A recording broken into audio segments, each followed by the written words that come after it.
Boker Tov, nous sommes le 27 juin, le mercredi 27 juin 2018, le 14 Tammuz 5778.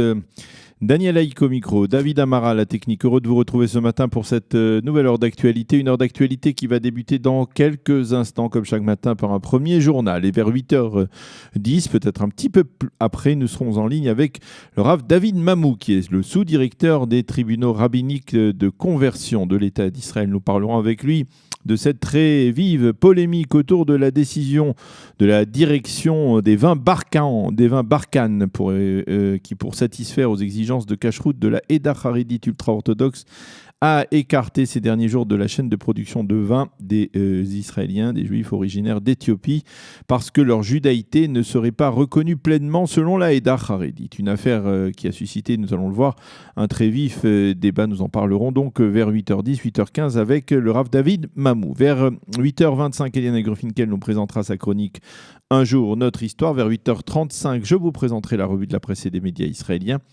Et vers 8h45, ce sera comme désormais chaque mercredi, l'heure de la page économique de la semaine. Nous décortiquerons cette actualité économique avec le docteur Daniel Guggenheim. Donc ce sera vers 8h45. Mais tout d'abord, comme promis, le premier journal d'actualité avec à nouveau, durant la nuit, des tirs de roquettes au départ de la bande de Gaza et en direction du territoire israélien. Une douzaine de roquettes ont été tirées durant la nuit vers la ville de Sderot et vers les conseils régionaux de Sha'ar HaNegev et Chof Ashkelon. Le système d'hommes de fer a intercepté 3 de ces roquettes. Les autres se sont abattus sur des champs sans faire de dégâts ni de blessés. L'alerte rouge a été déclenchée à plusieurs reprises durant la nuit dans les localités de la région. Les habitants ont dû, comme ils le font régulièrement, se réfugier dans les chambres blindées. Les Palestiniens du Hamas affirment que ces tirs de roquettes sont la conséquence d'un tir de blindé israélien en direction d'un véhicule qui appartient à un terroriste du Hamas qui est apparemment directement impliqué dans l'envoi de cerfs-volants et de ballons incendiaires. Il pourrait s'agir même d'un chef de ce département, on va dire de cette unité qui envoie les cerfs-volants et ballons incendiaires vers le territoire israélien. Le véhicule a été totalement détruit par ce tir donc de blindé et Tsahal a également tiré en direction de plusieurs positions du Hamas dans la bande de Gaza. Le ministre israélien de la Défense, Avigdor Lieberman, s'est entretenu hier avec son homologue américain Mattis. Ce dernier lui a exprimé l'inquiétude que l'on ressentait à Washington face à la situation en Syrie. Selon Mattis, la situation en Syrie est le défi sécuritaire le plus complexe aujourd'hui. Fin de citation. Binyamin Netanyahou a diffusé durant la nuit un film vidéo dans lequel il s'adresse en anglais au peuple iranien. Imaginez ce qui aurait pu se passer si, pour vous, si le régime de Téhéran n'avait pas investi des milliards de dollars dans des guerres inutiles au Proche-Orient et avait plutôt choisi d'investir ces sommes de manière plus productive afin de développer votre pays et d'améliorer votre niveau de vie. Il faut faire remarquer que c'est donc le message qu'a fait passer le Premier ministre Binyamin Netanyahou, et il faut remarquer que le Premier ministre avait déjà exprimé en début de semaine son soutien actif, ou en tout cas son soutien massif aux protestations du peuple iranien qui manifeste et descend dans la rue. Un Israélien de la localité israélienne de Dolev en Samarie a été agressé hier par des inconnus alors qu'il se promenait dans la région de Givat Asaf, près de Dolev justement. Il a été frappé avec des battes et des pierres et ses agresseurs lui ont dérobé son portable. Il a été admis à l'hôpital Shaare Tzedek, mais il est fort heureusement légèrement blessé.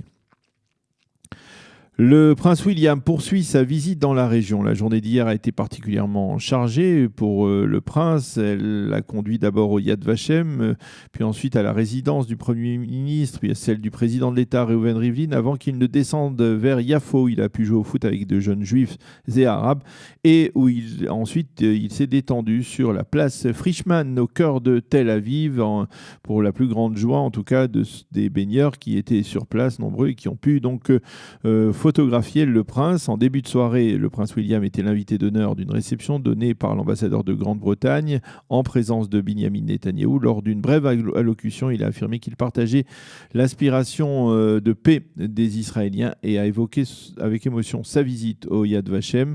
Erev Tov Lekulam, a-t-il dit en hébreu, et l'on peut dire que les Israéliens sont tombés sous le charme du prince William. Aujourd'hui, le prince se rendra à Ramallah pour une rencontre avec Mahmoud Abbas.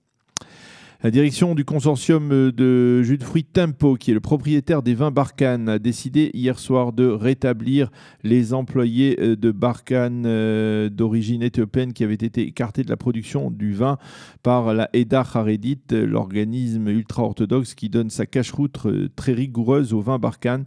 Cette décision a été prise après une journée d'âpres débats provoqués par un reportage diffusé sur la radio israélienne Kan Echad Esrei par Ouria El-Kayam, un reportage qui révélait que le Badatz de la Eda Haredit ne semblait pas reconnaître pleinement la judaïté des originaires d'Éthiopie uniquement parce qu'ils avaient la peau noire. Après le débat provoqué par cette affaire, tout semble rentrer dans l'ordre puisque les employés d'origine éthiopienne doivent reprendre dès ce matin leurs fonctions initiales.